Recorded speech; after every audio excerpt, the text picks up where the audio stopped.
Oi, gente. Oi, Sama, Fraia, tudo bom?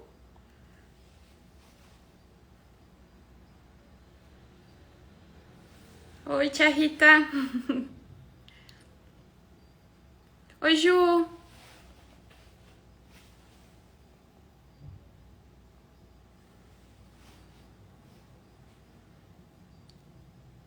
Boa noite. Esperando. Opa, vamos ver aqui. Ô, Lu.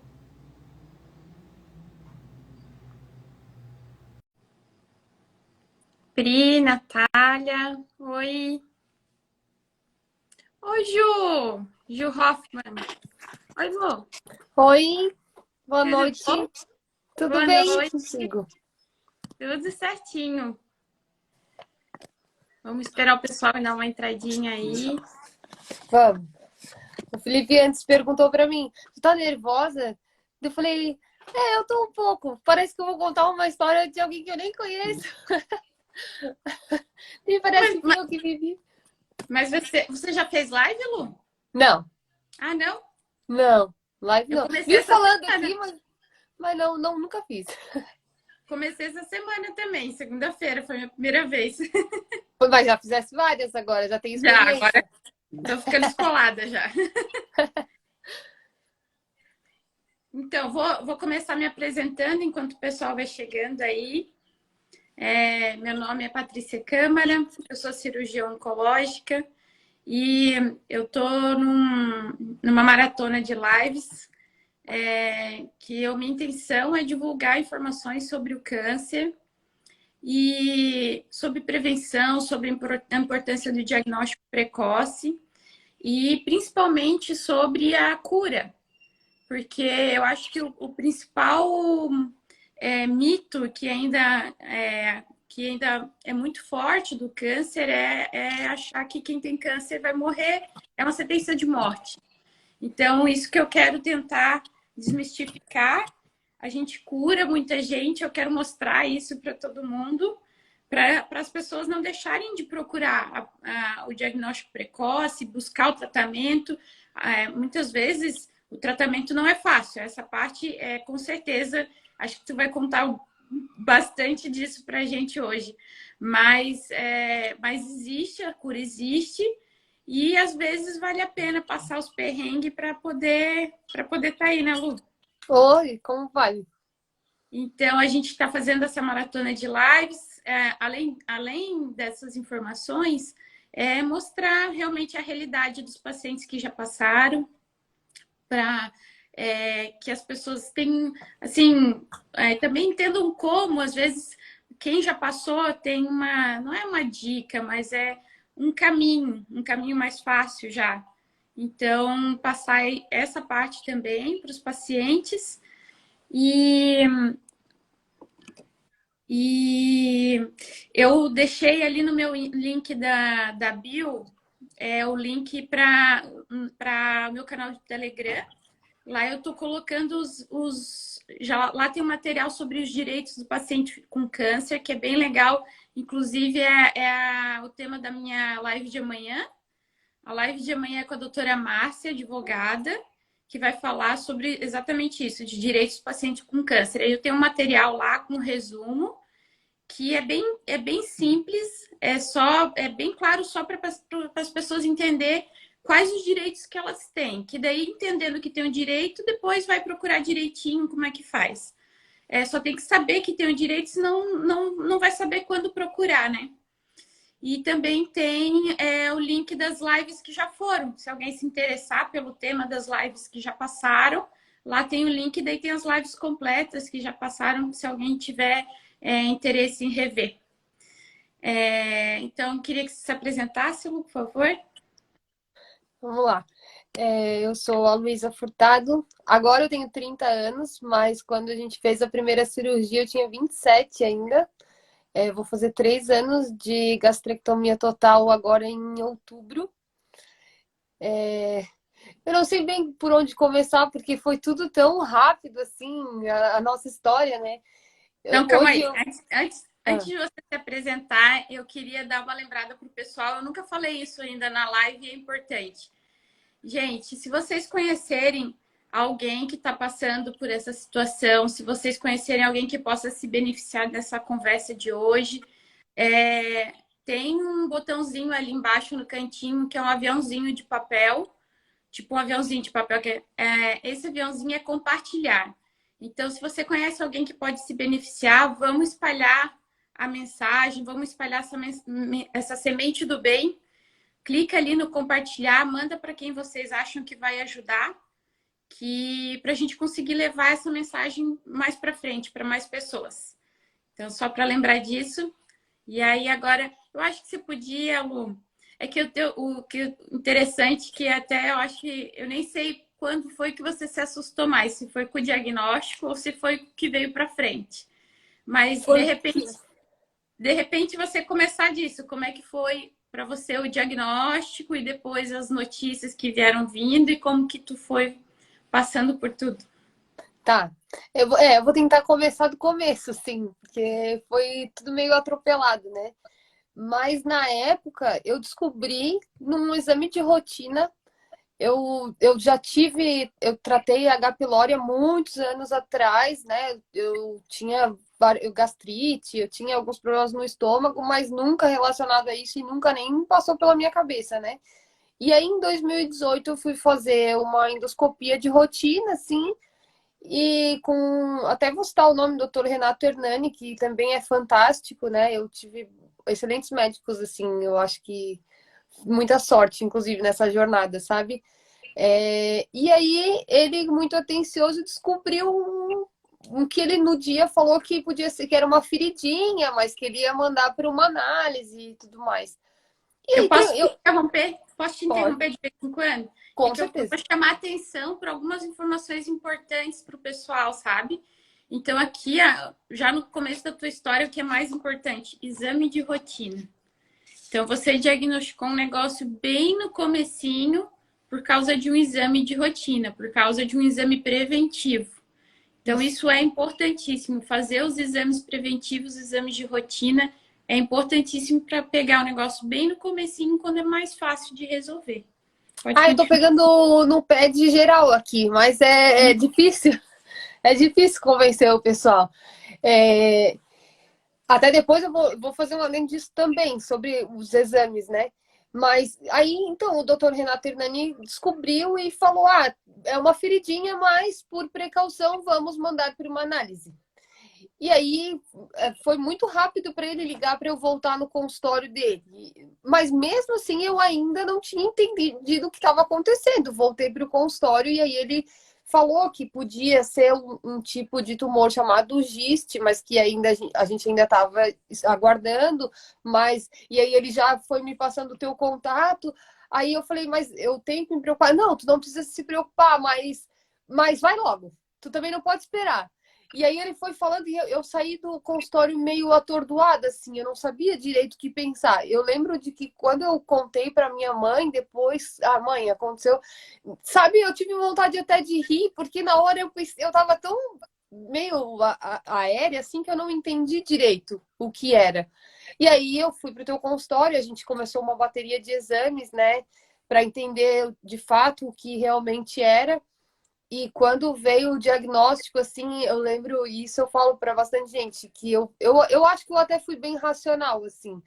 Mas quando a doutora falou, não tem jeito, a gente vai tirar o estômago porque é a melhor conduta, explicou tudo, né, do porquê que precisava, porque era um tumor neuroendócrino que era raro no local que ele estava, né, ele já tinha invadido o estômago. Então, na hora, a minha mãe estava comigo. E aí eu tive vontade de chorar naquele momento, mas como a minha mãe, eu olhei para minha mãe e ela começou a chorar, eu pensei, opa, e aí eu segurei. Porque ontem a Bárbara estava falando, eu acompanhei a live, e ela estava falando muito disso também, do suporte pros familiares, né? E eu acho que é muito isso, assim, as pessoas em volta, elas sofrem junto com a gente. E naquele momento foi o que eu senti, eu tinha que segurar a barra, porque minha mãe já estava desmoronando, não podia as duas, né? E aí foi. E eu pensei comigo, eu tenho um problema e eu preciso resolver ele. E como eu mencionei ontem na live, eu não consegui, naquele momento, pedir ajuda, eu não queria falar para as pessoas, eu vesti uma armadura e tentei segurar, não falava nada com ninguém. Só que é mais difícil porque eu tinha dúvidas e aí eu não sabia com quem conversar, então só conversava contigo, com alguns médicos que estavam me acompanhando naquele momento, mas eu precisava fazer um exame, então eu saía caçando os lugares para fazer exames. Eu precisava, e nem todos os lugares fazia, e aí as pessoas já começaram a saber, né, porque vai o telefone sem envio, mas elas não sabiam como chegar até mim, porque eu me fechei. Então, eu sentia os olhares estranhos, mas tá bom, né? Eles fingem que não sabem, eu fingo que acredito e a gente segue. E foi mais duro. Mas ali eu estava levando de forma racional, eu continuei trabalhando e intercalando com os exames e tudo mais. Aí, quando a gente marcou a cirurgia, não, a gente ia marcar a cirurgia, eu descobri a gravidez. Aí o meu mundo desmoronou. Aí foram aquele dia quando eu descobri a gravidez e foi bem aleatório. Eu tinha acabado de fazer o meu PET scan, eu tinha feito mais 2 tomografias, raio-x, tinha feito tudo que é exame que não poderia, sem alguma precaução, eu fiz. E quando eu descobri a gravidez, eu fiquei sem chão. Eu sumi por 3 dias, as pessoas não entravam na minha casa, eu não saía e eu não queria ver ninguém. O Felipe estava comigo no dia, ele comprou um teste de farmácia, assim, faz. Eu pensei, tá louco, né? Agora, essa hora. E aí eu fiz, e quando eu entrei no banheiro, eu não saí mais. Quando a minha mãe comemorou a gravidez, eu briguei com ela. Eu não queria falar da gravidez, eu não queria que ninguém ficasse feliz, porque daí eu briguei com Deus naquele momento. Eu falei, tá, então o que é que tá acontecendo agora, né? Eu digo que aquele foi o momento que eu dei uma fraquejada, assim, porque eu não entendia. E o primeiro médico, o meu ginecologista de antes, que me acompanhava, não deu muita chance para o Joaquim. Ele falou, assim, não que ele não deu muita chance, mas era 50%. E daí eu falei, tá, mas e quanto à formação? Eu estava muito preocupada, né? E ele falou, não tem como a gente saber, é 50% de chance. E aí ele usou uma frase assim, pelo menos agora tu sabe que tu pode ter filho, né, Lu? E aí, daí ele falou, mas tu precisa estar aqui para tentar de novo. Tipo, falando que o Joaquim era só um feto, e eu entendo que a nomenclatura era essa, mas eu tinha acabado de escutar o coração de um bebê que eu não ia pegar no colo, né? E aí beleza, passou, e daquilo ali eu não queria falar com mais ninguém, as pessoas não sabiam da gravidez, só a minha família mesmo. E aí uma tia minha falou do doutor Cordone, que eu também preciso citar, porque ele foi maravilhoso. E eu lembro que quando eu falei pra ti que eu troquei de ginecologista e obstetra, tu falou, meu, tu fez uma troca excelente, porque ele é maravilhoso. E aí eu fiquei mais segura. E quando eu fui pro Cordone, é como se ele tivesse me tirado do poço, assim. Porque eu cheguei e ele falou assim, Lu, primeiro, para de chorar. E ele nem me conhecia. Ele pegou todos os exames do câncer antes de falar da gravidez, falou da doença, ele entendia do que ele estava falando também. E aí ele disse: mesmo com tudo isso aqui, tu ainda tem 95% de chance de ter uma gravidez saudável? Ou seja, ele me tirou de 50 para 95. E até ali a minha cabeça, sabe quando só passa coisa ruim? Até ali era como se tudo que fosse ruim ia acontecer. O Joaquim não tinha chance, eu não tinha chance. Eu ia fazer a cirurgia, eu ia perder ele durante a cirurgia, ou ia perder ele depois da cirurgia, então eu achava que o melhor era tirar logo, porque daí pelo menos a gente não sofria. E quando ele falou 95% de chance, aquilo me acendeu uma luz assim, tá, então. Eu falei, tá, e sobre a formação dele? Ele falou, a formação a gente não tem como saber, mas tu não saberia agora. Ele falou, tem risco, mas toda mãe tem. E aí ele falou, tu saberia isso lá em tal semana. E aí ele já começou a prescrever um monte de medicação. Durante a cirurgia dele perguntou, quem é a tua cirurgiã? Eu falei quem era. Ele falou, não, eu já vou falar com a Patrícia, mas eu vou prescrever isso e já vou fazer aquilo. E foi fazendo um monte de outros passos e me deixou assim, eu fiquei até atordoada de como assim? O bebê tem chance, né? E aí eu lembro que naquela semana eu falei, a minha comadre, até então, ela sabia, porque ela é minha amiga de muitos anos, tanto que hoje ela é madrinha de Joaquim.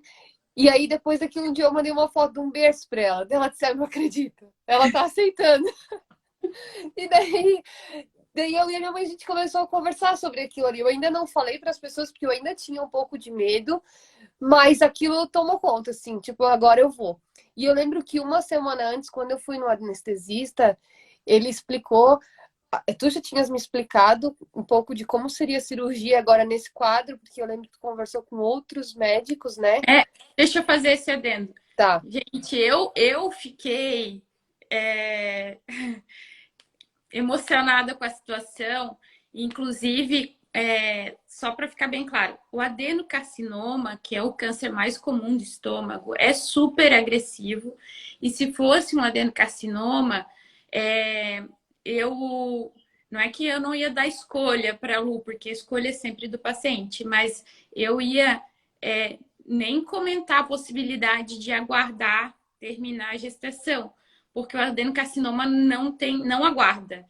Então, isso é importantíssimo eu falar, porque eu acho que, infelizmente, Lu, não são poucas as pessoas que se encontram nessa situação de descobrir um tumor durante uma gestação. E a minha opinião sincera é, se for uma coisa muito agressiva, eu não estou falando que tem que tirar o neném, mas assim, a pessoa já está aqui, a pessoa. Imagina assim, você trazer alguém para o mundo que vai ficar órfão em breve porque você não tratou no momento, entendeu? Então, se fosse um adenocarcinoma, eu não ia nem tocar nesse assunto com você. A gente não operaria se fosse uma decisão sua, mas não ia tocar nesse assunto. Mas como era um neuroendócrino, ele é um pouco menos agressivo. E eu fui discutir com um pessoal especialista, os melhores do país, se havia possibilidade de a gente aguardar a gestação. Porque eu vi quanto emocionada ela ficou com a situação e como ela ficou, meu Deus, e agora o que que eu faço?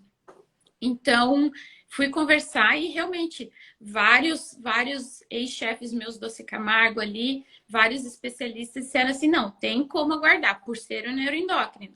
Só que é assim, vai ter que ficar fazendo o exame a todo momento e se ele crescer, tem que operar na correria daí. E assim, a gente não tinha nenhuma garantia, né? Mas ainda fui ver todas as possibilidades.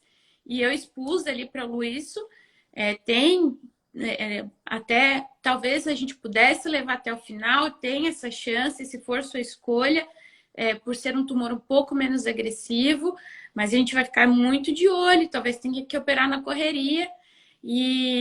Mas aí a Lu vai dizer o que ela decidiu e no final eu realmente concordo muito com ela. Mas fui ver todas as possibilidades, né, Lu? Então, aí eu tive a tua opinião, e eu já tava com aquilo assim dentro de mim, e eu tive a opinião de um outro médico, amigo da família, que eu fui lá e ele primeiro a gente mostrou os exames, a gente não falou da gravidez. Aí ele foi falando o que ele achava, ele disse, não, eu vou falar a minha opinião, depois tu me fala o que a tua médica falou. Ele disse, olha, olhando esse quadro, esse tipo de tumor no local que tá, eu tiraria o estômago todo, que já era a tua conduta, né? Daí a gente, não, é exatamente o que ela falou e tal. Daí, por último, a gente falou, mas tem a gravidez. E ele disse, daí ele sentou assim, e ele falou, e eu me lembro dele, era um senhor, assim, da cidade, de uma cidade vizinha, e ele disse assim, olha, como médico, ele falou, a gente teria três alternativas. No Brasil é mais difícil, que seria tirar o bebê. Nos Estados Unidos, talvez eles optassem por essa conduta, porque lá é mais ou menos nisso.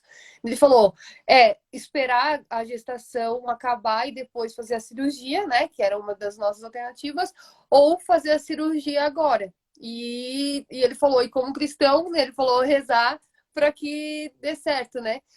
Daí ele falou, daí ele olhou para mim bem sério, ele falou, se fosse a minha filha, porque eu tinha uma filha, e da minha idade, ele falou, se fosse a minha filha, eu iria na terceira opção, que é fazer a cirurgia e rezar para que tudo fique bem.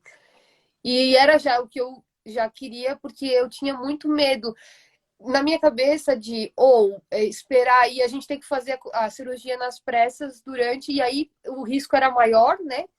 Ou de eu fazer a cirurgia depois que ele nascesse, e daí eu não resisti, porque a gente não sabia como aconteceria, ou de eu ficar tão debilitada a ponto de eu não poder segurar o meu filho, porque a gente não sabia como seria depois. E aí a gente tomou a decisão de fazer a cirurgia. Eu estava grávida de 11 semanas. E, ai meu Deus do céu, eu falei que eu não ia chorar, né? Mas é muito difícil. E aí quando a gente fez, no dia foi um dia muito tenso. Eu lembro que a minha família foi comigo já de madrugada para o hospital. Eu lembro que a gente entrou às 5 da manhã já para dar entrada na papelada. Às 7 da manhã, a minha comadre chegou. Quando eu tava entrando, assim, um pouquinho antes das 7, para me dar um abraço, assim, e eu fui com a minha mãe. E aí eu e a minha mãe conversando e tava tudo certo. Daí, de repente, eles falaram: não, agora vocês podem se despedir. Quando eu olhei pra minha mãe, que ela foi na hora, ela entrou, ela ficou vermelha assim, e eu abracei ela e virei, porque se eu olhasse para trás, eu acho que eu ia dar uma bambeada, e a gente foi. Mas eu tava muito segura da escolha de médica, porque desde o início tu me passou muita segurança em toda a conduta que a gente, sabe, todos os exames, todo o cuidado. Eu acho que a forma de falar, porque tu sempre foi direta, só que com humanidade, assim. E isso não é. Olha, que eu falei que eu já posso fazer um guia médico, né? Porque o que eu rodei de médico já nessa vida, nos últimos anos, e não é todo médico que consegue ter essa conduta. Então eu estava muito segura de tudo isso, sabe? Mas óbvio que dá um medo. Foram 8 horas de cirurgia. Eu nem sei quantos médicos que estavam naquela sala. Depois eu até quero que tu me conte, porque o Felipe fala um número que eu acho que é exagero. Mas eu lembro de que eu fui com esse sentimento, assim, com um medinho no fundo pela minha família, mas eu tava muito segura do que ia acontecer, assim. E mesmo que as outras pessoas ainda não soubessem tanto da gravidez, algumas foram sabendo no finalzinho, na última semana, assim, eu falei para algumas pessoas. E eu lembro quando eu saí da cirurgia na UTI, eu não lembro, na verdade, né? Minha mãe me conta, a minha tia entrou no quarto e a primeira coisa que eu falei para ela foi: tia, o meu bebê tá comigo ainda. E eu tava toda dopada, gente. Não, sabe, a pessoa nem tá falando nada com nada. E a minha mãe disse que ela esticava meus braços assim, mas vira e mexe eu tava com a mão na barriga. Não, não tinha jeito. Ela disse, porque eu tava com aquele tanto de acesso e eu botava a mão na barriga de novo. Aí, enfim, e deu tudo certo, né? Saí da cirurgia. Hoje eu tenho um menino de 2 anos e 5 meses em casa que chama mamãe, mamãe, mamãe o tempo todo. É, e eu, assim, nessa parte, eu acho que eu sempre digo que a gente tem que ter uma fé racional, assim, sabe? Eu sou muito devota de Nossa Senhora Aparecida, eu rezo todos os dias para Deus, mas como eu sempre falei para minha mãe, se não fossem os meus excelentes médicos, né? Cara, eu tava com uma gestação de 11 semanas, a gente teve 8 horas de cirurgia, sabe? O anestesista também foi muito bacana. Ele me explicou como que ia acontecer, que eles iam me deixar de lado, que eles iam isolar o útero, mas ele ainda, antes de eu sair do consultório, falou: Lu, a gente vai fazer tudo isso, mas é uma cirurgia muito arriscada. Ele falou: uma cirurgia fetal, que é todo o cuidado no feto, ele falou, leva em cerca de 2 a 3 horas e é muito longa para eles aguentarem, às vezes. Ele falou: eles são 8 horas. E tá aí, não sei se tu queres fazer um adendo sobre isso. Quero, então, olha só. A cirurgia, a gente fez a cirurgia por vídeo, né? Que é menos traumática, é bem menos traumática, inclusive. As cicatrizes ficam menores, mas ficam os furinhos. O corte é menor, mas ficam os furinhos. Inclusive, sobre isso, a Lu tirou fotos lindas, barriguda, com as cicatrizes. E ela escreve muito bem, gente. Ela escreve muito bem. Não sei se tu já trabalhou com isso ou estudou isso. Não. Ela tem textos lindos no Instagram e no Facebook. E ela postava as fotos com aquela barrigona cheia de cicatriz e uns textos que eram de chorar, chorar mesmo, assim. Cada vez que a barriga crescia, a coisa mais linda. E, e não foi só a cirurgia, não foi só o medo da cirurgia ali, foi só o começo dos perrengues, né, Lu? Meu Deus, tem mais. Ela, ela postou esses dias um vídeo desde a cirurgia, né, Lu? Você passando com a sondinha nasoenteral para lá e para cá. Porque quando a gente faz gastrectomia total, a paciente não pode comer nos primeiros dias, né? Tem gente que deixa o paciente sem comer 5, 6 ou 8 dias, né? Eu deixo 8, malvada. E aí, foram 10, tá? tem que passar uma sonda no nariz e esses primeiros dias todos recebe dieta só na sonda. Por boca nem água, literalmente. Eu só molhava a boca. Gente, é uma sofrência, isso não tem dúvida. E o desespero com o Joaquim não acabou na cirurgia, porque como é um pós-operatório bem pesado, toda essa parte dela perdendo peso, da dificuldade do pós-operatório, a gente estava sempre nervoso, o Cordone passava todo dia escutar o bebê, todo mundo preocupado né, porque não é só a hora do parto, não a hora da cirurgia o problema ali, né? Ela teve muito estresse pós-cirúrgico por causa do tamanho da cirurgia. E a primeira vez que vai comer. Acho que era teu aniversário, não era, Lu? Sim, a sonda caiu. Ela fez aniversário operado. O dia que eu dei a dieta para ela, a primeira vez era aniversário dela, gente. Olha isso. No hospital. A sonda caiu, não era pra ter tirado a sonda naquele dia. Que tu chegou, e daí todo mundo. Porque eu falei que tava machucando, aí tu foi olhando aquela sonda. Daí tu disse, pode puxar. Daí eu pensei, meu Deus do céu, como assim puxar? E eles deram um puxinho e a sonda já tava aqui em cima, era pra ela estar lá. Daí falou, vamos tentar a dieta agora, seja que Deus quiser, né? E deu certo. Foi, lembrei agora que era teu aniversário e falei, ganhei uma comida de presente. Comida. O primeiro dia ela só tomou água e gelatina. Água, chá e gelatina só. Tadinha. E era 50 ml, assim. Mas quando eu recebi o primeiro caldinho de sopa, eu falei, nossa senhora, que delícia que tava isso. Porque era um negocinho desse tamanho, assim, ó. Mas foi... Eu digo que essa época foi horrível. Teve um dia que a fisioterapeuta chegou e eu tava de muito mau humor, porque eu não tinha dormido mais e eu não queria levantar e ela queria me forçar. E uma hora eu fui até grosseira, eu falei, eu não quero, eu não vou fazer fisioterapia. E daí ela olhou pro Felipe e daí o Felipe disse, meu, é que ela não dormiu nada. Daí ela disse, tá, então eu vou deixar tu dormir um pouquinho, mas eu vou voltar. E daí depois eu até pedi desculpa pra ela. Mas eu falei, eu aprendi a amar tanto os enfermeiros, porque na UTI teve depois que já vão diminuindo a sedação, né? Quando eles escovaram meus dentes, eu tinha vontade de chorar. E de chorar por duas razões. Uma, por me sentir tão impotente de não conseguir escovar os meus próprios dentes, e uma de gratidão por ela estar ali fazendo aquilo ali por mim, sabe? Foi Nossa! E a primeira vez que eles me deram um banho no chuveiro foi também uma alegria e uma tristeza, porque primeiro por eu estar levantando a cama, que eles botaram na cadeira de roda para dar banho, e depois porque eu fiquei tão ruim que eu passei o dia inteiro passando mal, porque daí eu fiz muito esforço, foi assim, foi um momento de felicidade e um de tristeza eterno, assim, né, naquele dia. Não prestei mais para nada. Mas, assim, o cuidado deles com a gente, sabe? É uma coisa. Fora que eu falei depois, né? Eu me sentia em Grey's Anatomy, né? Porque o pessoal passa no ouvido e eles vão falando. E hoje em dia, quando eu vou no hospital, eles me conhecem pelo caso, né? E não pelo nome.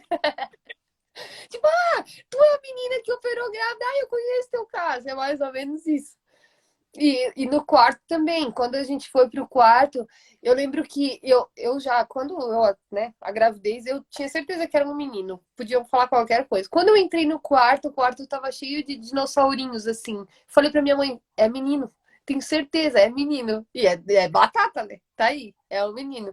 E aí, ali no quarto, primeiro fiquei todos aqueles dias com a sonda. Aí depois eu tive muita reação aos medicamentos, porque aí agora o meu organismo já era totalmente diferente, era como se fosse outra pessoa, então eu reagia diferente, eu tive daí crises de ansiedade, assim, foram dias, né? Só que aos poucos tu vai melhorando. E aí, quando eu vim pra casa, eu acho que não foi nem o problema me adaptar sem o estômago. O problema é que ia me adaptar sem o estômago grávida. Porque daí no início passou, mas daqui a pouco vem as vontades, né? E aí eu tive problemas, assim. Hoje eu acho que o meu relacionamento ele é tão sólido porque ele se solidificou muito, né, nesse período. Eu sempre falo para as pessoas assim, o Felipe trocou minhas fraldas, né, gente? Porque eu usei fralda. A gente nem tinha tanta intimidade naquele momento, sabe? E tudo ficou maior, tudo foi uma coisa louca, assim. E aí teve um dia que eu sempre cito também, que eu tava 3 dias sonhando com torta. Eu sonhava. E aí ele ficou com dó e falou, Lu, vamos comprar um pedaço de torta? Eu falei, não, eu não tô pronta ainda, né? Ele falou, não, tu precisa, né? Tu come só um pedacinho. Eu comi e aquilo bateu e deu ruim. Nossa, e aí eu não consigo vomitar.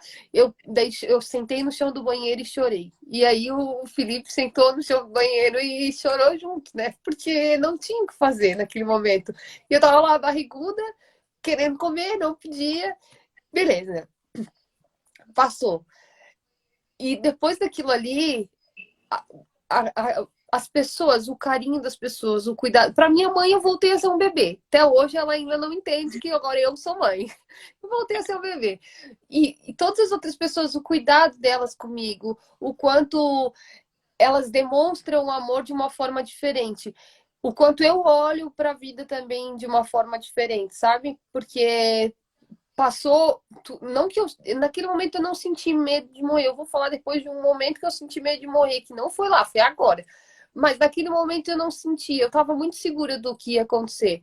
Só que o acompanhamento dos profissionais e de um psicólogo foi extremamente importante para mim. Eu comecei na terapia já logo depois da cirurgia, porque eu emagreci 17 quilos durante a gravidez, né? E eu tinha medo de comer. Chegou um momento, porque como o organismo ele te mostra de novo o que tu aceita, o que não aceita, a gente se torna pessoas únicas, assim, né? Eu tenho um grupo dos gastrectomizados ali, a gente troca muita figurinha, assim. Tem coisa que dá certo para um que não dá para o outro. Por exemplo, eu como até pizza, né? Assim, nem sempre cai muito bem, mas eu como. Agora, o pão de queijo, eu tirei. É uma coisa boba, mas não dá, ele me dá dor. Então, eu tive que reaprender. E o meu psicólogo, ele foi tão importante nesse momento que ele dizia, Lu, vamos tatear o mundo de novo. Tu vai ter que reaprender o que tu pode, o que tu não pode. E eu dizia, meu, como é que eu vou pra praia? Sabe, umas questões bobas assim. Aí ele dizia, Lu, tu vai pra praia, a diferença é, tu não vai mais lá comer uma coxinha no São João. Ele falou, tu vai parar num restaurante, tu vai fazer uma alimentação correta, tu vai levar umas frutas. Ele falou, tu pode comer picolé? Não pode? Eu falei, se não tiver muito açúcar, pode. Eu falei, então tu vai... Ele falou, tu só vai mudar um pouquinho. Então ele me encorajou muito em tudo isso, sabe? Só que eu no começo eu não chorava, eu não falava, eu só falava de algumas coisas assim. E aí ele disse que a primeira vez que eu chorei, eu lembro que sabe a pessoa quando respira aliviada, ele deixou eu chorar, porque daí eu cheguei lá, eu tava atordoada assim. E daí ele falou: Nossa, menina, eu tava esperando o momento que tu ia soltar. Falou que tu ia se permitir sentir alguma coisa, porque ele falou, tu não precisa, não, ele falou, tu é tão forte e tu não precisa fingir que tu é forte. Ele falou, mas tu tem que sentir, tu tem que soltar.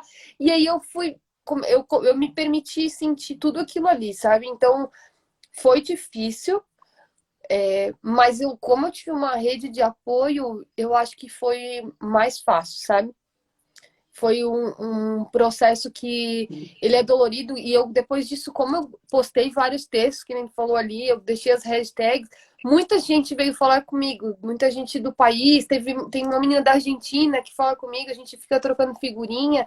É, eu sempre falo que os primeiros 6 meses são muito complicados. Para mim é um pouco fora da curva, porque a gravidez, né? Eu não sei direito o que era da gravidez e o que era do pós-operatório. Tinha muito disso também. Mas as pessoas acharam que eu não ia amamentar. O Joaquim mamou até 2 anos e 2 meses. Então, eu acho que eu tento ver sempre o copo meio cheio, assim. Tem dia que não, eu não vou mentir, porque tem dia que às vezes eu digo, Felipe, poxa, eu tô cansado, eu só queria poder comer uma besteirinha e não ficar pra morrer, sabe? Só que daí eu como, me arrependo, daqui a pouco eu tô comendo de novo. E aí acontece. Só para vocês terem ideia, a Lu, existe, eu não sei se é bem dumping que tu tinha, mas eu acho que era, né, Lu? Tenho. Existe uma reação dos gastractomizados a certos alimentos, geralmente quando muito carboidrato, mais comum. Mas que nem a Lu falou, cada um reage de um jeito a qualquer coisa. Você vai ter que aprender quem é a nova você. Isso. E eu falava muito isso, né? Quando você chegava, ela chegava desesperada, mas ela tinha dumps horríveis de desmaiar. Você imagina, ela grávida, comia alguma coisa e desmaiava. Que não é comum os dumpings tão fortes, né? Mas talvez a gestação dela tenha realmente potencializado.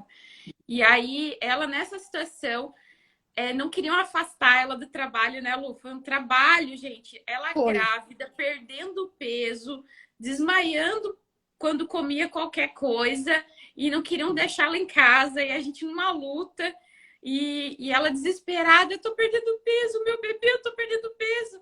E eu falei: calma, Lu, calma, vamos. Calma, você vai ter que ver o que faz mal para ti e ir tirando. Você vai ter que aprender. Mas foram momentos tensos ali. E eu acho Foi. assim que o pior é que naquele período você não. É difícil você entender que vai passar e acreditar que vai passar, né?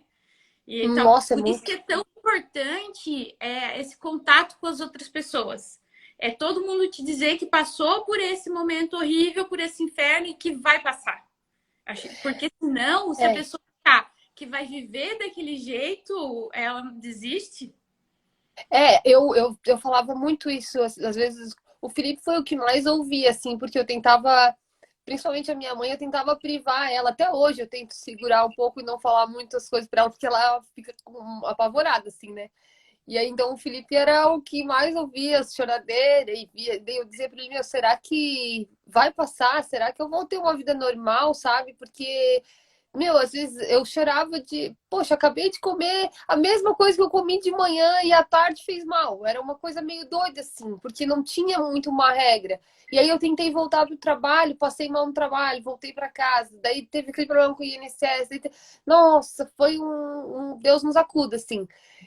Aí eu conversei com esse pessoal desse grupo que tem o país todo, pessoas que já passaram pela mesma cirurgia. E tem um menino lá que é um pouco mais velho que eu, e ele primeiro também falava das dificuldades, e de repente ele começou a postar uns pratão de comida assim, ó, dizendo que ele comia, e eu falei, meu Deus, daqui a pouco eu vou comer normal.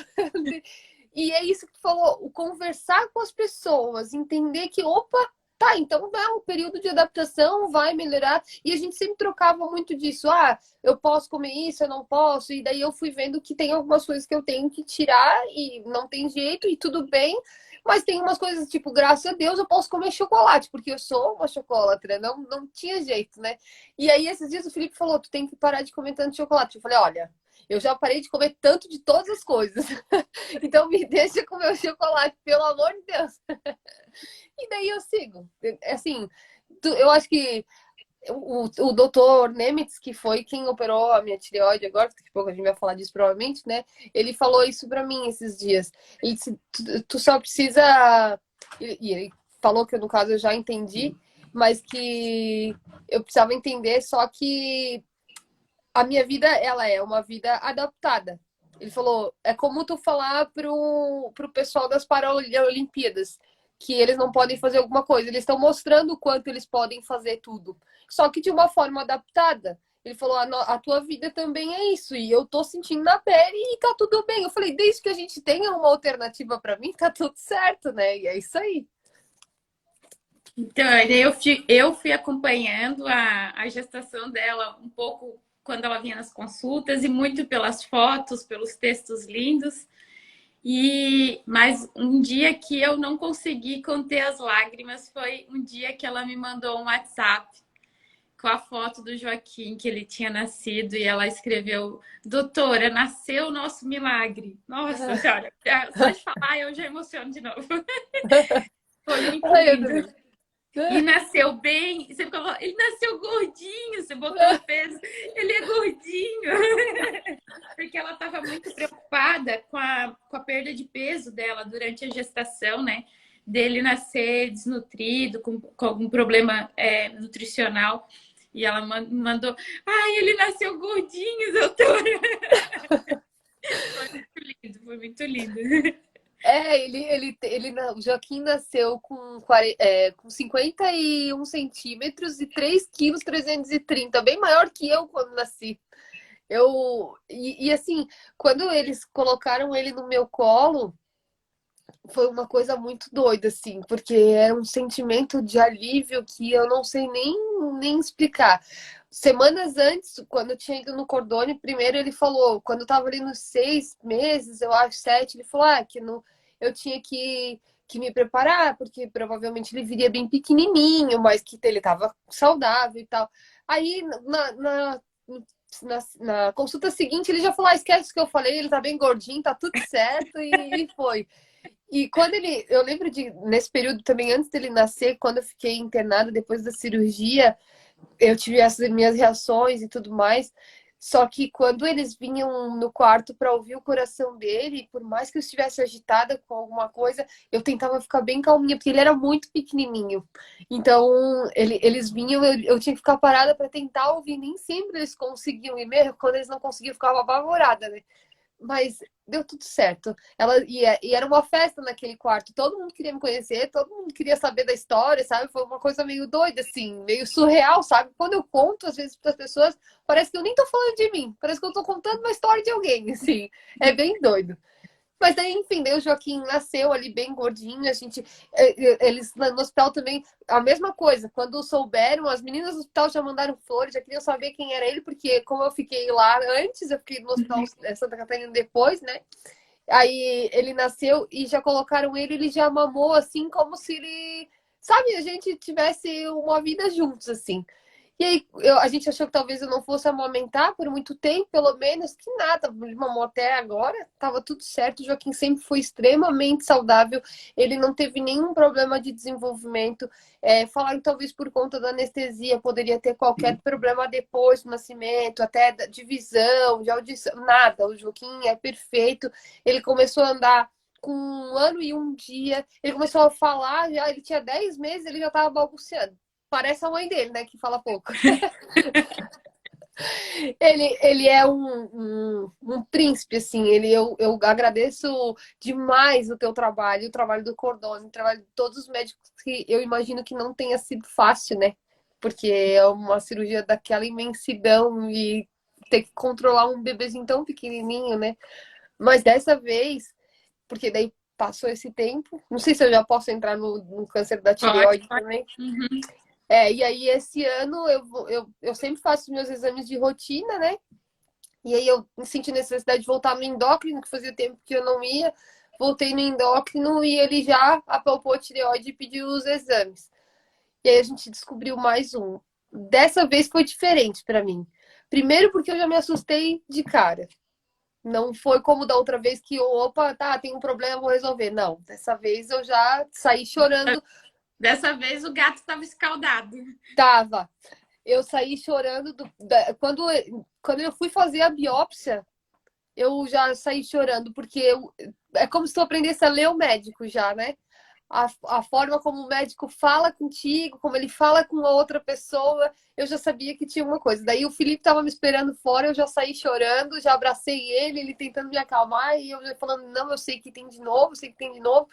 Enfim, foi mais um negócio. E daí, eu fui pra cirurgia da tireoide com todo mundo falando, até depois da tua consulta, falou, não, pelo que tu passou, tu vai tirar de letra. Teoricamente, sim. Porque a cirurgia, nossa, muito mais rápido. No outro dia eu tava em casa. Teoricamente, ela é mais fácil. Porém, eu não tenho estômago. E aí eu não absorvo a medicação da forma que as outras pessoas absorvem. E na verdade a gente ainda não entendeu nada, porque eu tô com uma cambada de médico aí tentando resolver e ninguém entende o que tá acontecendo, porque eu não absorvo cálcio.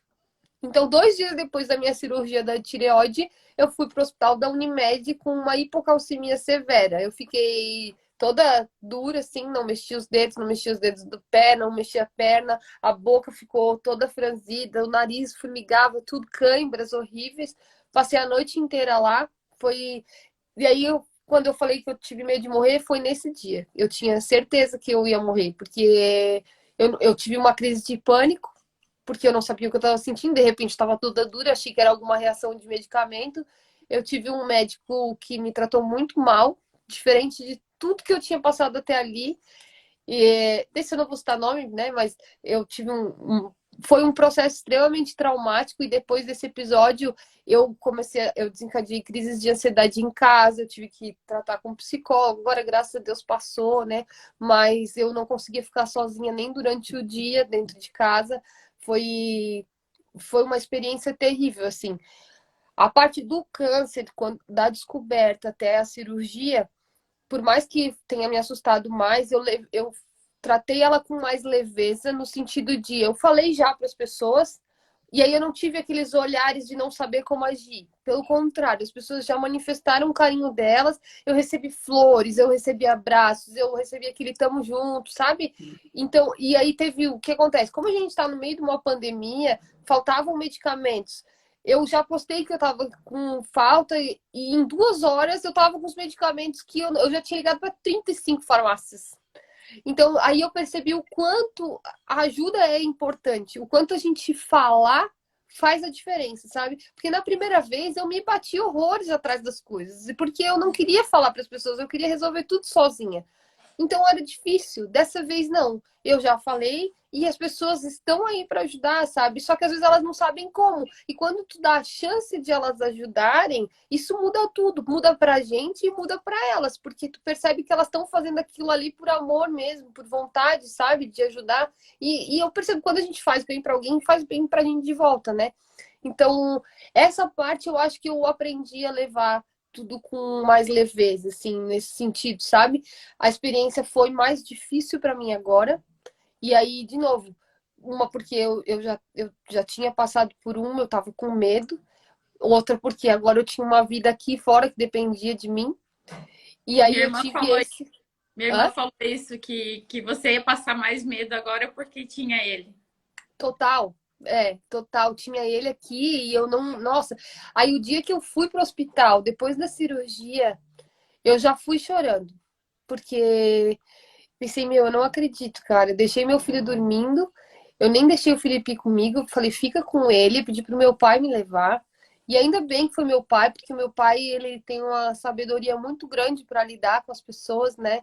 Ele se manteve calmo mesmo com tudo que aconteceu lá, assim, porque primeiro não deixaram ele entrar, justamente por conta da pandemia, daí depois daquilo tudo ele entrou e ele se manteve calmo com as pessoas, mesmo que ele estava explodindo de raiva, mas ele teve uma serenidade muito grande e me deu muito apoio, que daí foi me aliviando, me acalmando, sabe, para lidar com aquela crise que eu estava tendo também. Mas quando eu cheguei a ouvir de um médico que eu estava exagerando e que ele já Nossa, tinha feito tudo que ele tinha para fazer por mim, ele já tinha feito e virou as costas. Quando ele fez isso, eu tinha certeza que eu ia morrer. E aí eu só pensei, meu Deus, eu deixei meu filho em casa, eu não me despedi dele e eu vou morrer aqui, né? E aí, enfim, aí aconteceu tudo aquilo ali, o meu pai entrou e daí ele me acalmou e aí depois uma outra enfermeira bacana me deu um calmante para eu conseguir dormir um pouco, porque imagina, eu tava toda dura, quando eu mexia a perna, vinha cãibra tudo de novo, assim, então eu não dava pra me mexer em nada, assim, sabe? Aí eu queria levantar para ir no banheiro, elas não queriam nem deixar eu ir no banheiro, porque eu não podia ficar andando com medicamento. Ai, enfim, foi uma noite terrível, assim. Só que aquele dia, e aí eu digo como Deus escreve as coisas da maneira dele, sabe muito melhor do que a gente, né? Quando eu cheguei em casa, eu não consegui, eu não tava raciocinando. Eu cheguei em casa, era 8 e pouco, e o Joaquim ainda tava deitado. E ele tava na minha cama, daí o Felipe tinha botado ele na nossa cama. Eu só fui correndo para ele, abracei ele e eu acordei ele sem pensar. né? Eu podia ter assustado ele. E naquele momento, ele olhou pra mim, ele me abraçou, daí ele esfregou o olhinho que ele tava acordando, daí ele olhou pra mim e disse, eu tô aqui, mamãe. E me abraçou. Meu Deus. Ai, meu Deus do céu. E o meu filho me acolheu, sabe? Então, a vinda do Joaquim pra minha vida foi uma coisa, assim, porque eu acho que no primeiro câncer, talvez eu não tivesse sido tão forte se eu não tivesse grávida. Porque os primeiros meses são realmente muito difíceis.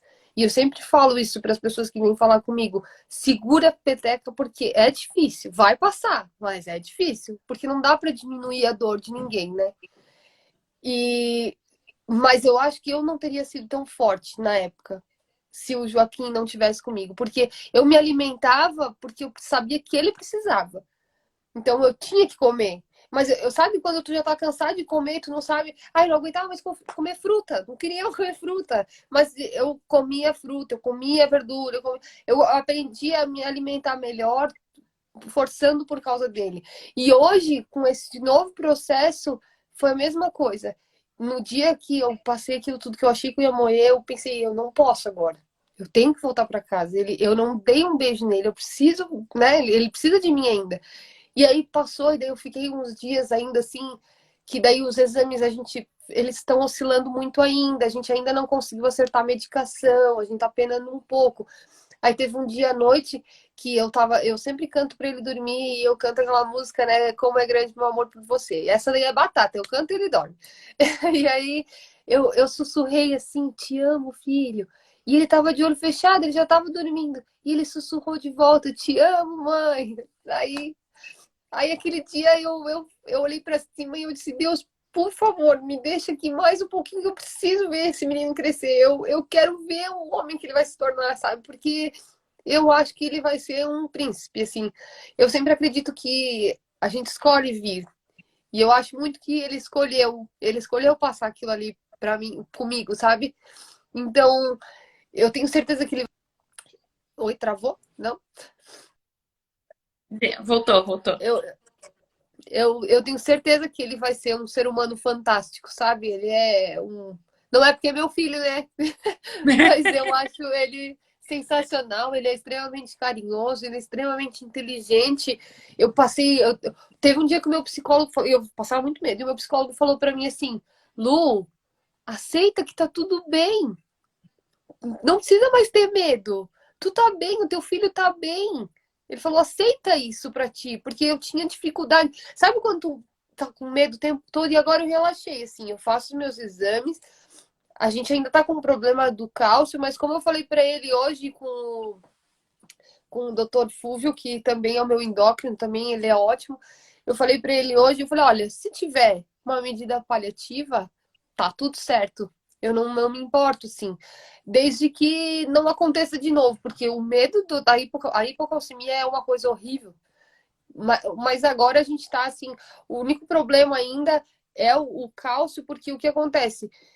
A gente achou que fosse a vitamina D. A minha vitamina D, ela oscila muito, né? E é normal para quem faz a cirurgia do estômago. Só que ela subiu agora. E eu não tô perdendo o cálcio na urina. Mas ele também não tá indo para a corrente sanguínea. A gente não sabe o que está acontecendo. E se entende que é por conta da absorção, né? Uhum. Mas, tirando O isso, o resto paratormônio tá normal, né? Tu falou. tá. Tá, o VTH tá normal. Aí eu tô com o Dr. Nemitz e o Dr. Fúvio falando com o Dr. Itamar, que é um nefrologista que fala, né? Do rim? Porque ele fez a tese de mestrado e doutorado dele em cálcio, só que para quem faz hemodiálise, né? Ah, então é. Daí, isso. Só que aí quando ele falou do meu, ele não entendeu direito por que que pode acontecer. Mas enfim, estamos investigando. Então, e daí ele sempre fala. Hoje eu escutei de novo o do Fúvio e o Nemitz falam, tu sabe que tu é fora da curva, né? Porque ele disse assim, a gente não tem um caso parecido para que a gente possa consultar. É tudo muito diferente, né? E aí, também uma das coisas que a gente investigou muito a fundo, o doutor Nemitz até teve o cuidado de pegar as lâminas lá de 2018, pediu uma reanálise para ver se realmente não tinha nenhuma ligação do tumor de agora com o tumor da época, e não tem. E é bem o que tu escreveu lá, o raio pode cair 2 vezes no mesmo lugar que caiu. Eles não têm ligação, eu só tive a sorte, né, de ter 2 cânceres. Eu espero que seja o último, porque assim, agora eu preciso Tá bom, né? descansar, né? Me Mas diz uma assim, coisa, que eu não lembro. Eu lembro que eu cheguei a falar isso contigo, sobre pesquisar as mutações. Tu lembra? Tu chegou aí no oncogeneticista, eu não lembro dessa parte. Achei que conversamos sobre isso, mas não lembro o que...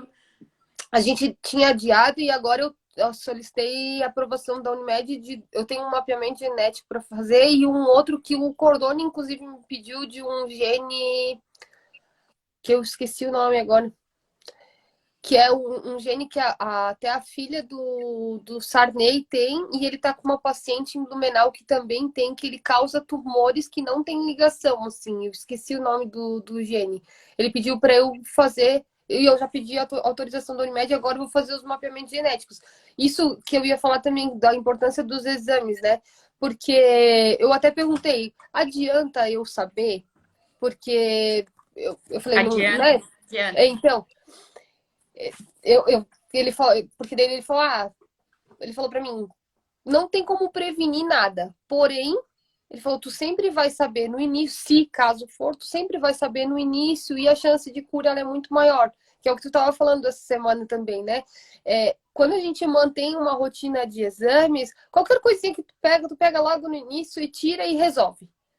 Então, se a gente tivesse deixado mais tempo, a gente não sabe como se comportaria, poderia ter se espalhado, poderia ter acontecido 1000 coisas aí que talvez a gente não fosse conseguir reverter, né?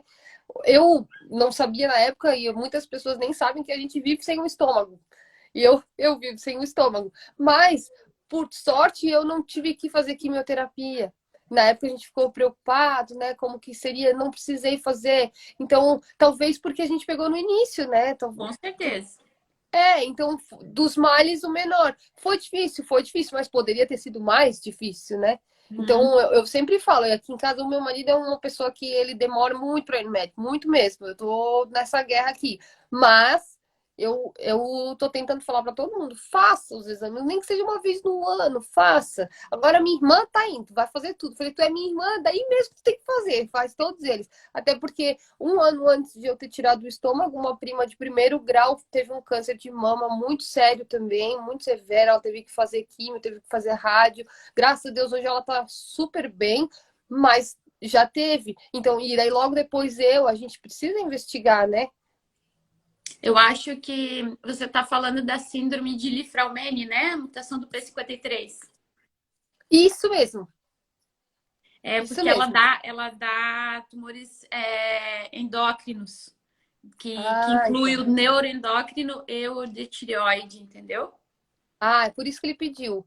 Uhum. Então, o Cordone, que é meu obstetra, meu ginecologista, né? Ele já também pediu esse daí agora. Então, junto com aquele mapeamento genético, eu já vou pedir desse gene em específico, até porque o da tireoide, ele deu positivo para uma mutação genética, que eles falaram que não é preocupante, não é agressiva, mas, né, já fica aquele alerta ali. Então, agora eu vou fazer tudo, mas assim, uma das coisas que a gente fala, né?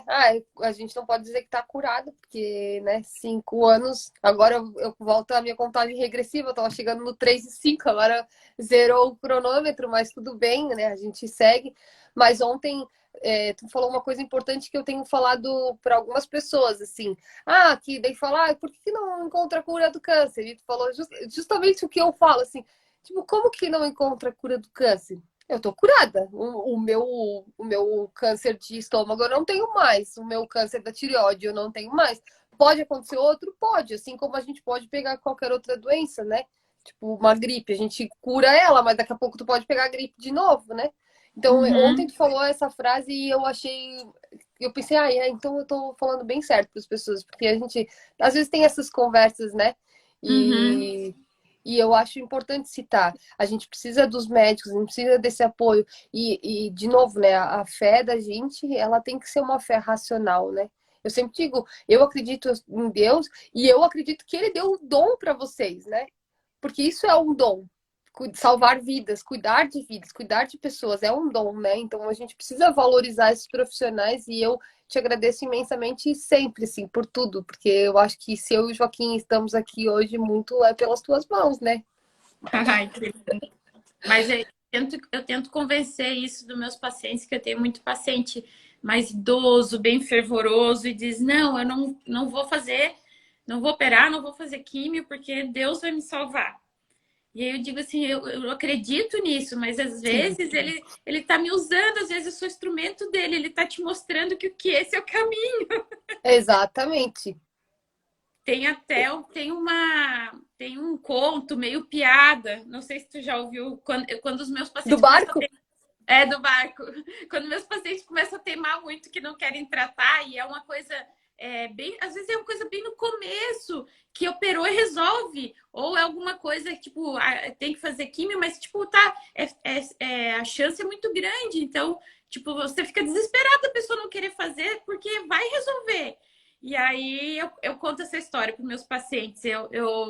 A história é do um padre que, que era muito crente em Deus, né? Muito religioso. E aí começou a ter uma enchente na cidade. Eu vou resumir um pouco, não vou fazer tanto suspense, mas começou a ter enchente na cidade. E aí, né, no começo da enchente, veio o pessoal da. Como é que fala? Da eu não sei nem que chama, como é que chama. Veio o pessoal da prefeitura avisando que ia ter enchente, pedindo para desocupar a cidade. E ele disse: não, eu vou ficar porque nossa, eu passei a minha vida inteira servindo a Deus, eu creio, ele vai me salvar, tenho certeza absoluta, nada vai me acontecer. Daí começou a encher mais, defesa civil, essa é a palavra que eu queria. Daí começou a encher mais, já veio assim, bombeiro de barquinho. Não, vamos lá, seu João, vamos lá, porque já está enchendo de tudo e vai encher mais. A previsão é horrível, vai alagar toda a igreja. Vamos embora, vamos embora. Não, eu tenho certeza absoluta, minha fé é maior que tudo. Eu vou ficar porque Deus vai me salvar. Daí, no final, vai indo a história, chega até o helicóptero com o padre já em cima do telhado da igreja. Chega o helicóptero para tentar levar ele. Vamos, seu João, vamos aqui comigo. Não tem jeito, só tem água em volta. E aí eles, não, eu tenho certeza absoluta, minha crença é maior que tudo, o poder de Deus é maior que tudo, ele vai me salvar. E aí no final acaba que o seu João se afoga. E aí quando ele chega lá no céu, que obviamente ele tinha razão, ele tinha feito o bem a vida toda, e aí ele chegou lá no céu e ele encontra Deus, e aí ele pergunta: meu Senhor, o que aconteceu? Eu tinha tanta fé, eu tinha certeza absoluta, por que é que o Senhor não me salvou? Aí Deus responde para ele: mas, meu querido, eu mandei defesa civil, eu mandei bombeiro, eu mandei barquinho, mandei até helicóptero, você que não foi. Então, assim, é uma piada, mas é isso que eu quero dizer. No final é que às vezes Deus ajuda não do jeito que. É uma parábola, isso aí. Isso. Deus ajuda não é do jeito que a gente quer. E a gente tem que saber entender que às vezes a gente tem que aceitar a ajuda do jeito que ela vem, do jeito que Isso. é possível. Então, Exatamente. eu já convenci alguns pacientes contando. É que aqui eu estou contando rápido, mas aí para o paciente eu tento ser mais. Contar com mais jeito, né? E eu convenci alguns pacientes já com ela, é muito boa essa parábola. É muito boa. Eu também uso bastante dela. Esses dias eu e a minha mãe conversando, eu falei sobre ela, inclusive. Eu falei, mãe, é o que eu sempre pensei. E é isso, né? A gente, eu acho que na questão dos médicos em específico, é um dom que ele deu, né? É um dom que vocês têm que para ajudar as pessoas, né? Então, quando a gente vê profissionais que nem vocês que têm amor pela profissão e que querem ajudar e que, nossa, até a gente chegar na cirurgia, né? Olha quantos exames para ter certeza, porque primeiro a gente achou que era uma coisa, depois a gente viu que era outra. E eu lembro que depois que a gente saiu da cirurgia, tu falou, porque até então tu não tinhas falado isso, mas falou que tu pensou que talvez fosse dar para manter uma parte, mas que tu não queria alimentar esperanças, né? A gente já foi dizendo que era uma cirurgia radical, mas quando chegou lá viu que realmente não ia dar, né? Teve que ser daquele jeito, né? Mas a gente fez tudo que tinha. Então, quando eu fui para a cirurgia, eu já tinha muita certeza de tudo que, né, de todas as opções que eu tinha, de tudo que tinha acontecido, do porquê da gente chegar naquele ponto. Então, eu acho que eu me senti muito segura. E é importante que as pessoas façam todos os acompanhamentos, né, que se sintam seguras com os profissionais que atendem elas também. Tem isso, eu acho, né? Como eles dizem, tem que dar o match com o médico, porque tu tem que confiar, tu tá entregando a tua vida na mão de alguém, né?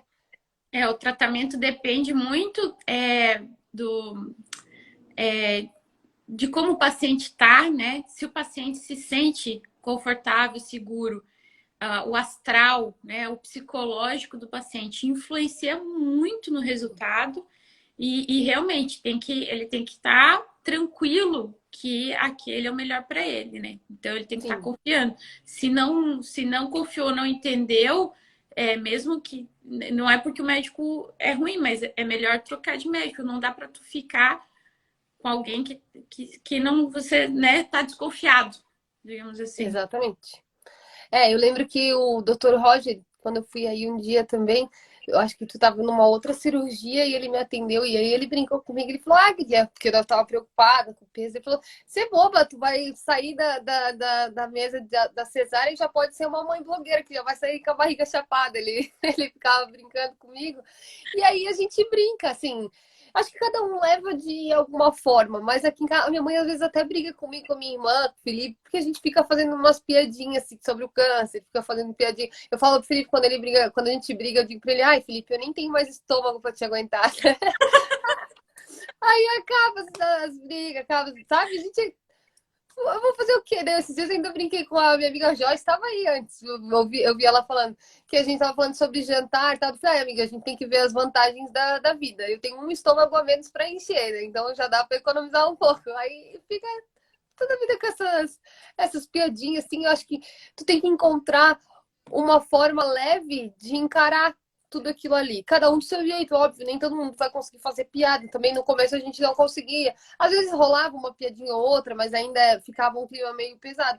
Depois não. Então acho que é a forma que tu tem de encarar as coisas. Eu me respeitei bastante, eu queria voltar para academia, tentei no ano passado, eu ainda não me sentia pronto o suficiente, até porque tinha maternidade envolvida, eu tinha esse negócio de deixar o Joaquim, eu queria, né, aquela mãe grudenta. Então hoje, agora eu voltei, ele vai para a escolinha dele, eu trabalho, depois eu vou para academia.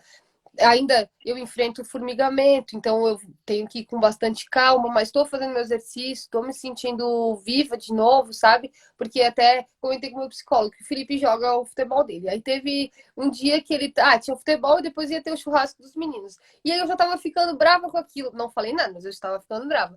Até que agora, fazendo a terapia, óbvio, porque antes talvez eu não fosse ter essa reação, né? Fazendo terapia, eu percebi que, na verdade, eu não estava brava com ele, eu estava com inveja, porque ele estava indo fazer algo muito bom, muito bacana. Então, aí, com o meu psicólogo, eu percebi que estava na hora de eu voltar a ter essa vida também, de eu voltar a ter os meus momentos, porque há 3 anos eu vivo em função da minha saúde, do meu filho e do trabalho, né? Porque aí minha opção foi voltar a trabalhar, desse tempo fui promovida, as coisas aconteceram, foi bem legal, assim, consegui manter. O profissional também, para mim, foi essencial, porque no meio disso tudo era o momento que eu tinha para focar em algo que não fosse somente a minha saúde, né? Então, porque tem uma época que essa quantidade de exames, e daí tu olha pro lado, tem remédio para tomar, tem hora para tomar remédio, tem essa hora, às vezes, ela te dá uma exaustão muito grande, assim, né?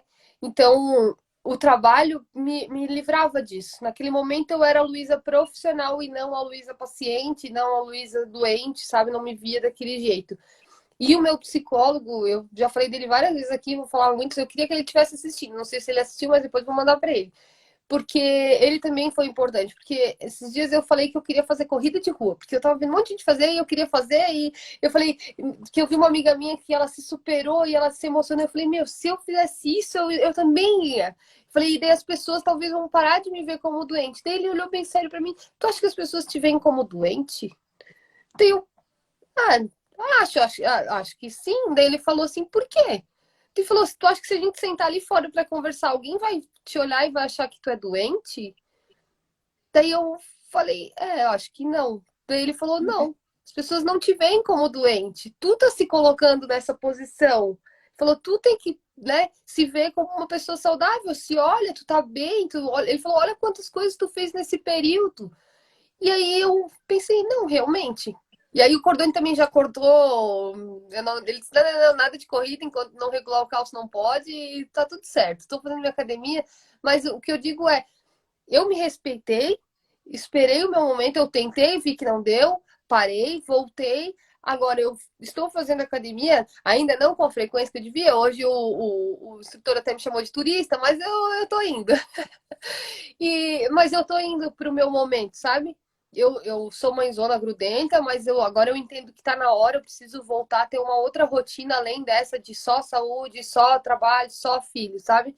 Eu também, né, sou mulher, preciso desse momento, só que eu acho que é isso. A gente não tem que se cobrar demais, porque no começo me cobrava muito que eu não queria colocar biquíni por causa da cirurgia da barriga. Aí antes, agora dá pra ver aqui a marquinha, mas eu tava usando só golinha, porque eu não, sabe, não queria mostrar para ninguém ou que as pessoas ficassem olhando, assim. Hoje eu já não vejo mais. Só que eu precisei respeitar esse meu período, porque tem ontem falou, não sei se foi no de ontem, no de antes de ontem que falasse do câncer de mama, porque foram os dois, né? Mas Uhum. da autoestima da mulher. A gente tem muito disso. E tudo bem, a gente precisa se respeitar. Eu acho que isso é importante também, né? A gente entender o momento de cada um, só que tentar progredir com isso, tentar se olhar de novo. E foi o que o meu psicólogo foi me ajudando a fazer. Vai no teu tempo, mas vai. Falou, hoje eu no começo usava maiô na praia ali. Ele te falou, vai, mas depois tenta colocar um biquíni. Se era o que tu usava antes, se tu não usava, beleza, mas se era o que tu usava, tenta. As pessoas, no máximo que elas vão olhar é com alguma curiosidade, meu, o que será que aconteceu? E não com outro olhar de pena, de qualquer coisa, que era o meu medo, assim, eu não sei. Na verdade, eu não sei nem explicar qual que era o medo, mas eu tinha, assim, um certo receio de expor, assim, sabe? E hoje já não. Hoje eu sou bem tranquila com isso. Eu sou tranquila de falar do câncer. Acho até legal ter uma troca. Gosto quando as pessoas me buscam para pedir informação. Eu ajudei, acho que ajudei bastante gente nesse período que veio, que estava com medo da cirurgia, que ia passar pela cirurgia, sabe? Então falei, olha, minha vida hoje é o mais normal possível. Tem seus dias bons, seus dias ruins e tá tudo bem. Quando eu tinha estômago também era assim. Quantas vezes passei mal e tanto comer? Hoje passa porque come um pouquinho demais também, tá tudo certo, né? Então, hoje eu acho que eu tô aprendendo a viver em equilíbrio com tudo, sabe? E o câncer, ele tem todos os lados ruins dele, é apavorante, mas ele traz um aprendizado gigante pra gente, assim, em tantos fatores que eu não sei nem mensurar, assim, sabe? E eu acho que a gente conseguir tirar proveito dessas situações ruins é o que muda tudo, sabe? De se apegar nas pessoas, se apegar nos aprendizados, nos momentos, no que veio de bom com isso tudo, sim, sabe? Eu tive outra chance, outras duas. Então tá tudo certo. Então, eu vou só fazer um comentário de uma não é uma paciente, uma familiar do paciente tá perguntando se a gente tirou teus linfonodos. Eu vou te dizer que eu nem lembro, eu acho que sim, né? Eu vou te dizer porque eu acho 16. que eu vou até é que até assim, ó, o tumor neuroendócrino mais comum é o tipo 1, que não precisa tirar os linfonodos, que daí é uma cirurgia bem mais fácil e talvez pudesse preservar parte do estômago.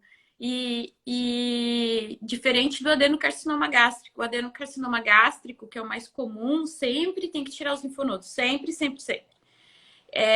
E acho que no começo até a gente definiu o tipo. Eu tava numa torcida, eu lembro que eu tava na torcida para ser o tipo 1 e não deu, né? Era o tipo 2. E aí a cirurgia é mais radical e tem que tirar os linfonodos também. Então foi tirado os linfonodos dela também. Outra coisa que eu queria falar é sobre a mutação. Por que é tão importante saber quando tem uma mutação?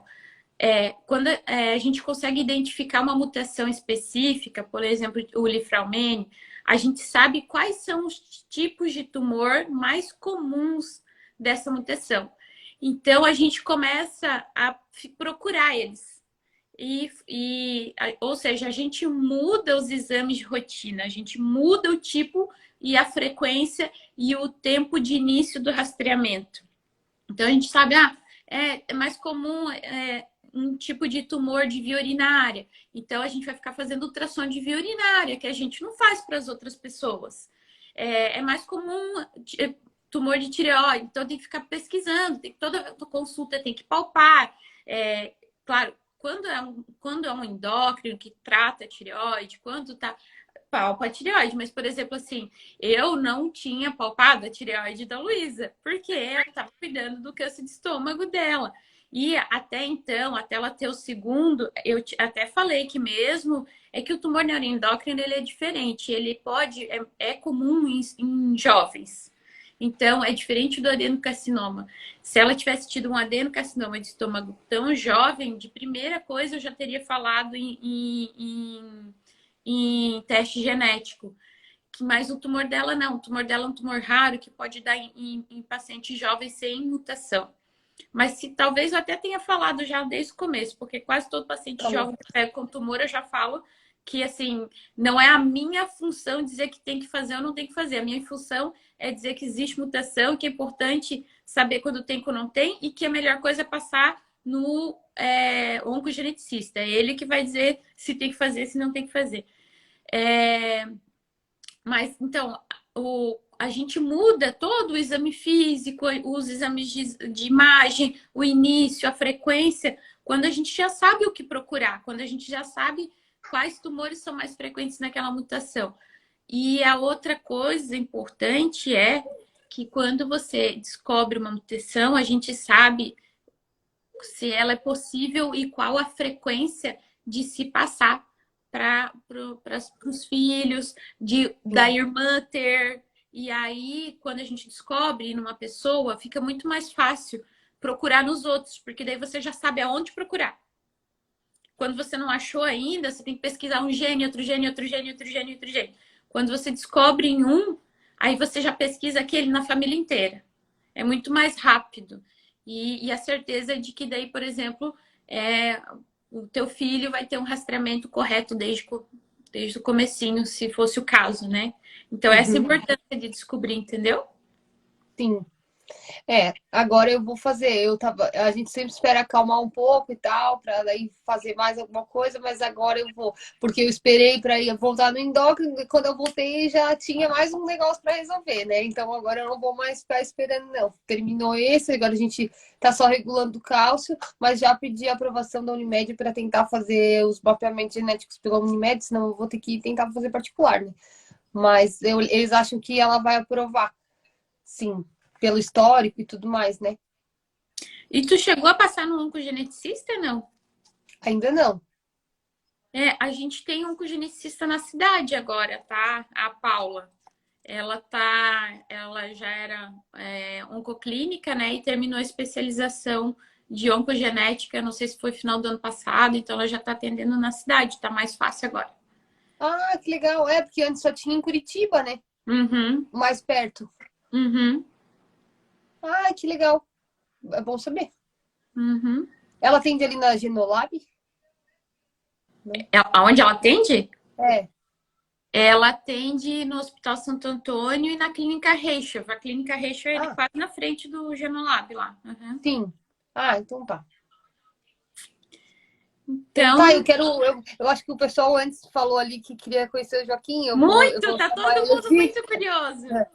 Peraí. Ô, filho, vem cá ver uma coisa. Vem cá ver o pessoal. Aqui, olha aqui quem tá aqui. Dá oi pra galera.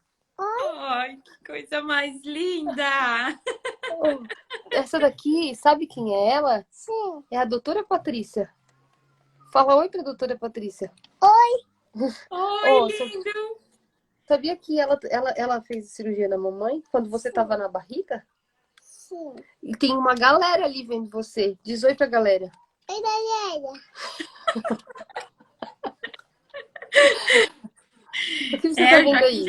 Joaquim já foi me visitar no consultório algumas vezes. Pois é, mas ele era pequenininho, que nem veio a pandemia, não deu mais, né? Depois só por fotos. Só por foto.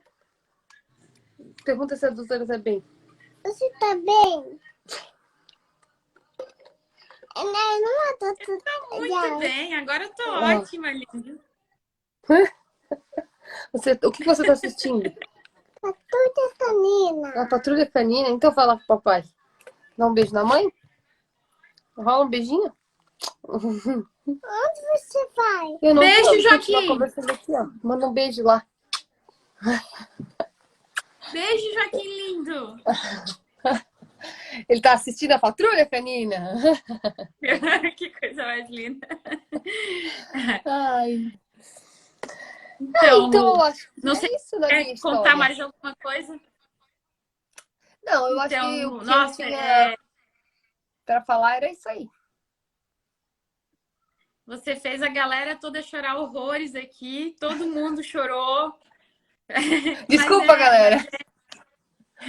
Mas é gostoso que a gente sabe que é sofrido, mas no final vale a pena. Acho que essa é a mensagem que eu queria passar. No final parece Vale. que a gente. Ah, eu não sei se é a Sandra que está aqui ainda, mas você estava comentando, eu queria comentar, que você falou que você gosta muito de poder passar para as outras pessoas que não é fácil, mas que vai dar certo, vai dar certo. E a Sandra, ela vai fazer uma live comigo também.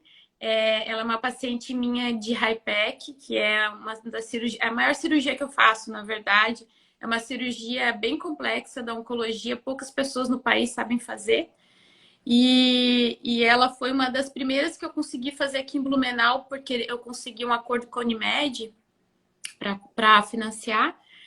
E aí a Sandra, ela vai contar a história dela, é muito linda.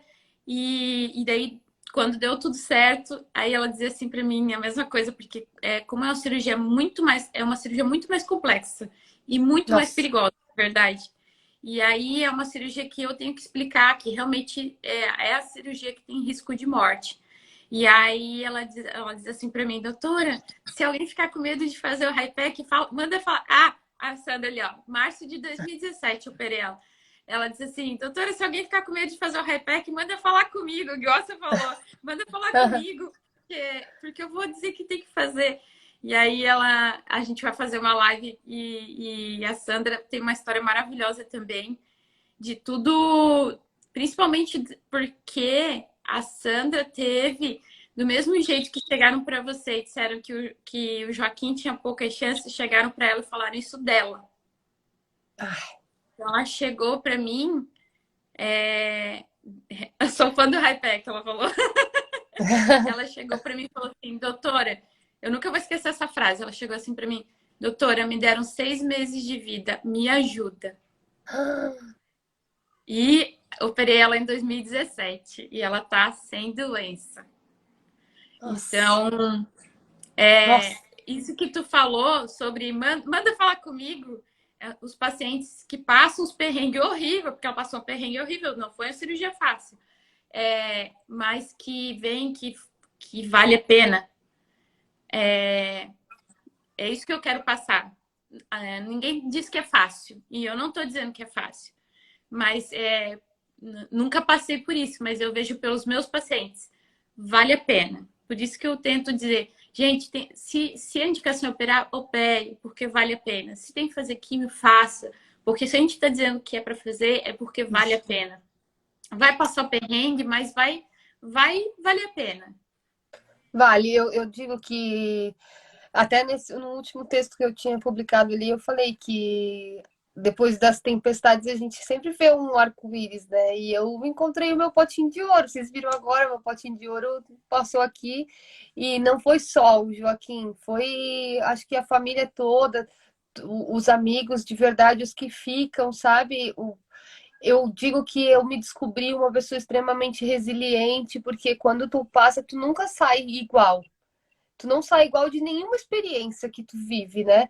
E de uma dessas, assim, desse tamanho, tu não tem como ser a mesma pessoa, sabe? Então, depois de tudo, claro que no início a gente tem muitas pessoas que elas ficam, por que comigo? Por que comigo? E no hospital, um dia, eu não lembro com quem que eu estava conversando, algum paciente, porque no hospital falava dos corredores, tu vai falando com as pessoas, né? Mas daí falou assim, a gente pergunta por que comigo? Eu já pergunto, e por que não? Por que não seria? O que eu tenho de diferente de outras pessoas que não poderia acontecer comigo? Acontece.